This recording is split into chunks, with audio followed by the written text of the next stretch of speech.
Well, fine. Good evening, everyone. This is Patricia, and I am traveling for history. I'm at Greenmount Cemetery in Montpelier, Vermont. There's no way you're going to mistake this cemetery for the Greenmount Cemetery in Burlington, Vermont.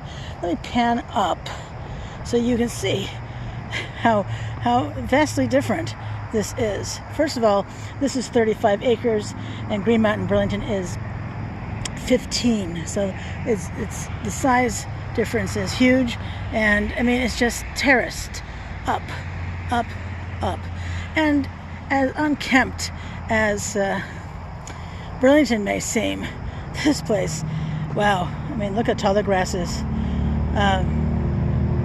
It's more than a foot tall, foot and a half maybe. It's very tall. But anyway, I wanted to talk about this area here. This is the Soldiers' Lot. And if we were to look a little closer, you can see it says Veterans Administration 1930. So I'm going to read you some things here. There's like a storyboard right here. I'm going to read this to you, and so you can learn more about this place. As you can see, there are soldiers buried all over the place here. Where you see a flag, there is a soldier buried. All right, so Greenmount Soldiers' Lot, Vermont at war. On April 23, 1861, 11 days after Confederate forces assaulted Fort Sumter in South Carolina, Governor Erastus Fairbanks asked Vermont legislators to help fund the federal response. Quote, "The United States government must be sustained and the rebellion suppressed," unquote, he said. After a brief debate, the state legislature appropriated $1 million to the Civil War effort.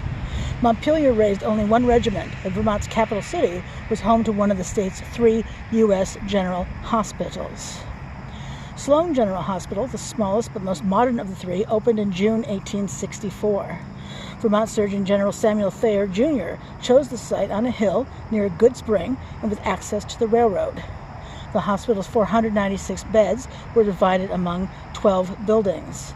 The complex included an administration building, dead house, and chapel.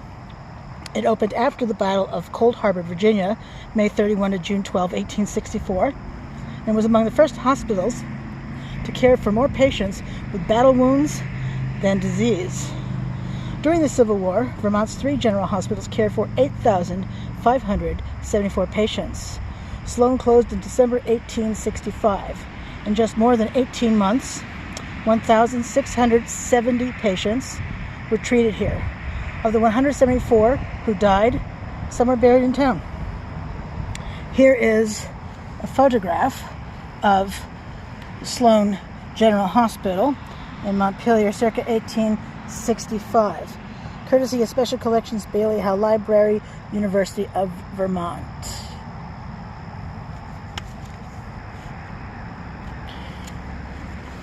All right, moving on to Civil War dead. An estimated 700,000 Union and Confederate soldiers died in the Civil War, 1861 to 1865. As the death toll rose, the U.S. government struggled with the urgent but unplanned need to bury fallen Union troops. This propelled the creation of a national cemetery system. On September 11, 1861, the War Department directed officers to keep, quote, "accurate and permanent records of deceased soldiers," unquote. Federal authority to create military burial grounds came in an Omnibus Act of July 17, 1862. Cemetery sites were chosen where troops were concentrated: camps, hospitals, battlefields, railroad hubs. By 1872, 74 national cemeteries and several soldiers' lots contained 305,492 remains. About 45% were unknown. The U.S. government established soldiers' lots at private cemeteries in northern states. National cemeteries, in contrast, were built throughout the South where most Civil War action occurred. While the Army reported dozens of lots containing Union dead in the 1870s, the National Cemetery Administration maintains only 15. The number of graves ranges from less than 10 to nearly 400 in these lots. And here's a picture of mourners at Alexandria National Cemetery, Virginia, circa 1865.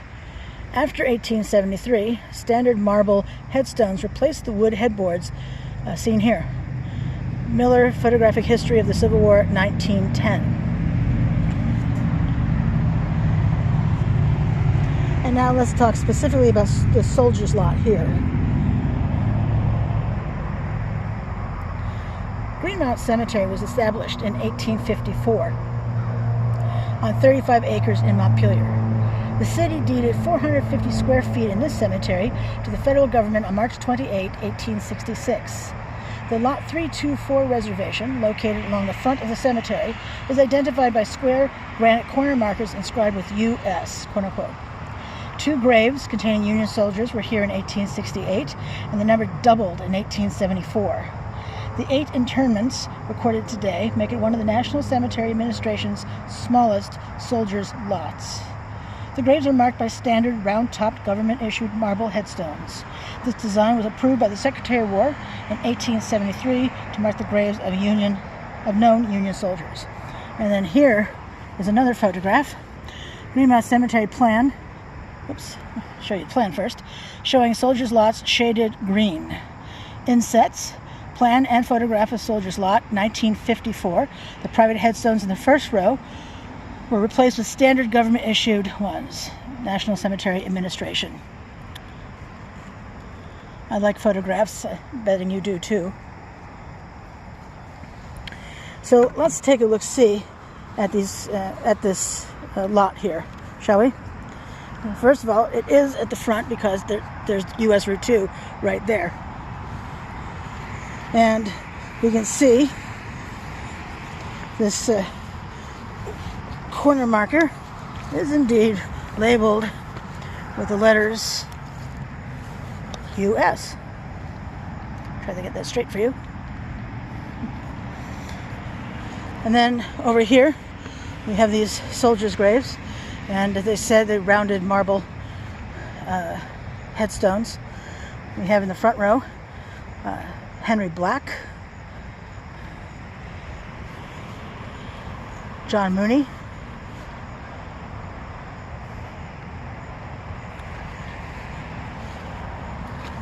Thomas Hand,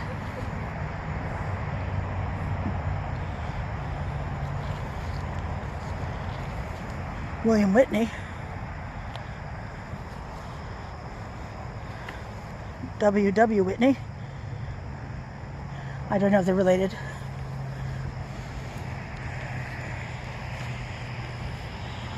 Ira Pierce.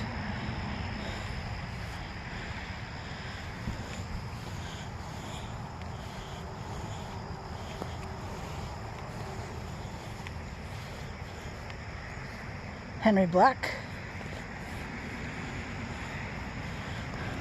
And Luther M. Collins.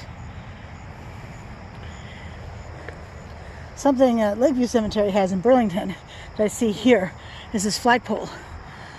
But unlike at Lakeview, and I tell you, that flag at Lakeview is very tattered. This one has no flag. It didn't have a flag last time I was here, which was a few days ago. And I'm hoping that some veterans group is working on getting a flag, because these men deserve the respect of our flag. All right, that's really what I wanted to share with you today. These soldiers from the U.S. Civil War, buried here at Greenmount Cemetery. Thanks so much for coming along with me until I have another video for you. You have a great evening.